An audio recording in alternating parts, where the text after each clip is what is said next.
Hi dear students, dear friends, welcome to Gallant IAS. When you prepare history for your civil service examination, try to cover both the prelims and mains aspects of history. History has a good weightage in your prelims and mains examination of UPSC.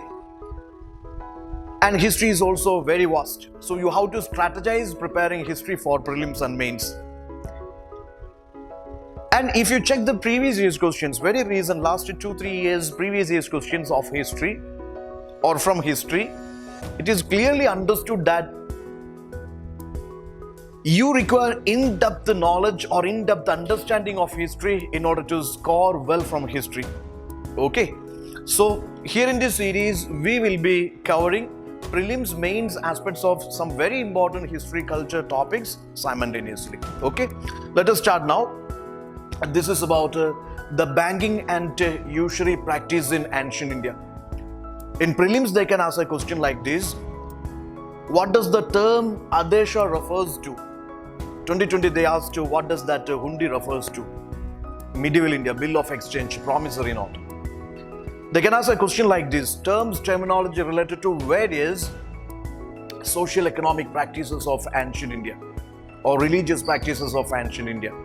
The same can be asked in the mains also. For example, what was the nature of these banking usury practices in ancient India according to some contemporary literary sources or according to the observations, opinions of some foreign travelers. Okay. So this banking and usury practiced in ancient India, it is right from the Vedic times. Let me tell you, it is right from Vedic times.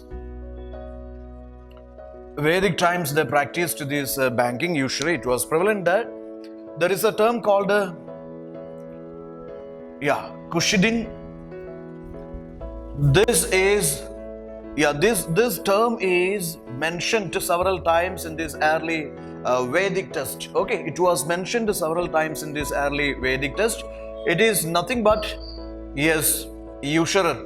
Usurer means somebody who lends money at interest. Lend money at interest. So usury is basically something, you see, it's a practice of lending money at excessive interest. That usury was practiced in ancient India. Even in this earliest Vedic text also, several times the term this Kushidin was mentioned, which meant usurer. Okay, somebody who lends money at interest, excessive interest. Okay, again you see, in ancient India, especially if you refer to these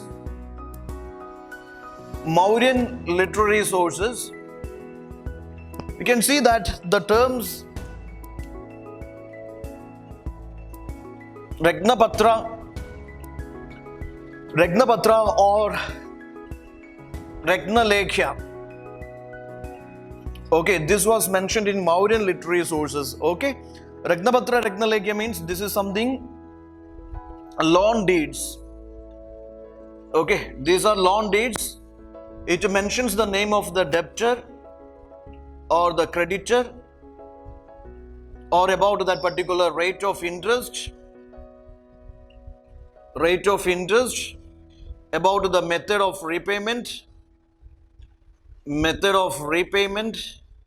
or about the date of repayment, date of repayments. Okay, loan deeds, Ragnapatra, Ragnalekhya, etc. It was practiced, it was referred to in Mauryan literary sources. Again, when it comes to Arthashastra, you understand this is a perfect treatise on statecraft, state administration. Okay, it's a perfect treatise on public administration or financial administration, military administration, and it defines that good governance or maybe duties and responsibilities of the government or ruler or duties and responsibilities of the subjects, etc. is discussed there. Arthashastra by Kaudilya, this also mentions, of course, it also mentions that particular rate of interest. It also mentions that the rate of interest. It mentions like this: 15% is the rate of interest for secured loan. For the secured loan, this is 15% is the rate of interest. For the unsecured loan, Unsecured loan, it mentions 60% is the interest. Okay, so Arthashastra is a solid proof that usury was practiced in ancient India. Okay, also Mauryan sources mentions a term called Adesha. Adesha corresponds with the definition of the modern days bill of exchange. Okay, it corresponds with the modern days bill of exchange. Okay, Adesha. Again, you see, in ancient India, there exists a Shreni system, guild system. Guild system. Guild system is nothing but it's a trade union of these merchants. It is trade union of merchants or manufacturers. Okay, it is guild system is basically a trade union, or it is association of merchants, traders, manufacturers, etc. In the guild system, the bankers were prominent. The bankers were dominant and they were prominent. They used to lend money on interest. They used to lend at interest. Okay, they used to lend at interest. They used to lend money to these manufacturers, traders, then these merchant adventurers, etc., who used to explore these foreign countries, etc. So they used to lend at interest to these merchants, manufacturers, traders, etc. So that is another Shreni system. It was so popular during 5th centuries, 4th centuries BC. Okay, even Buddhist Jain text also had a reference about the existence of the guild system or Shreni system. Again, this Jataka test. Jataka is regarded as a non-canonical. It is a non-canonical Buddhist test. Okay, it is a non-canonical Buddhist test. Okay, Jataka also has reference about this particular, what is called this usury. It has reference about usury, referred this usury to something demeaning, I mean to something as a demeaning manner. Okay, not given that much importance to those people who are living on interest. Okay, then again coming to this Dharma Shastra, other popular sources you can say Dharma Shastra. Dharma Shastra, they also had a reference to this banking and usury. Okay, banking and usury. Dharma Shastra, according to Dharma Shastra, or you can take Manusmriti. Manusmriti also accept this usury as one of the methods of acquiring wealth. Okay, it's one of the method of acquiring wealth. And this Manusmriti condemns that particular usury. What kind of usury it condemns? It condemns that kind of money lending, which is above the stipulated rate of interest. Yeah, Manusmriti condemns that practice of usury, that is something like this, above the stipulated, somebody charging above the stipulated rate of interest. Such usury is condemned, or that is criticized by Manusmriti. Such people cannot achieve salvation.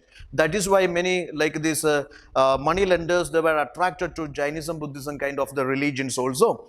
Again, this Dharma Shastra says that a particular caste, for example, this Vaishya caste, a caste division brought here. Dharma Shastra says this Vaishya caste can practice this usury. They are usually money lenders, they are usually business classes, etc. Then again you see the lawmaker like Vasishta. Vasishta also like a band. Vasishta banned these Brahmins and Kshatriyas from practicing this usury. Okay, so anyway, this usury banking system and this kind of the lending money on interest, on excessive interest and nominal interest, such things practiced in ancient India. Okay, this Jataka test, or maybe Buddhist Jain test and Dharma Shastra literature, or maybe such Manusmriti and all, and even Arthashastra, Vedic test, they all give ample evidences like this, or they multiple times referred to or mentioned these various terms related to usury or these banking practices of ancient India.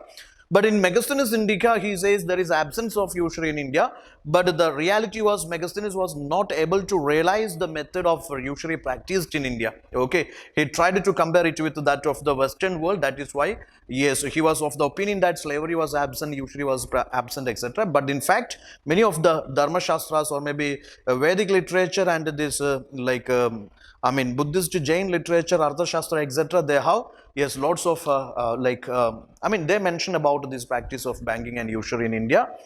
Now, see, the term Adesha refers to what? It is bill of exchange, or maybe it is something, a promissory note or an instrument. You see, this is something corresponding with this modern definition of this bill of exchange. Okay.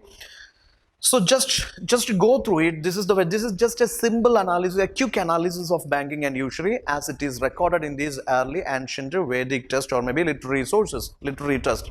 Now this is the way you try to answer both prelims, mains areas in a in a single sitting or maybe in a single go. Try to address both prelims, mains areas from history and culture. Okay, that's it. Thank you.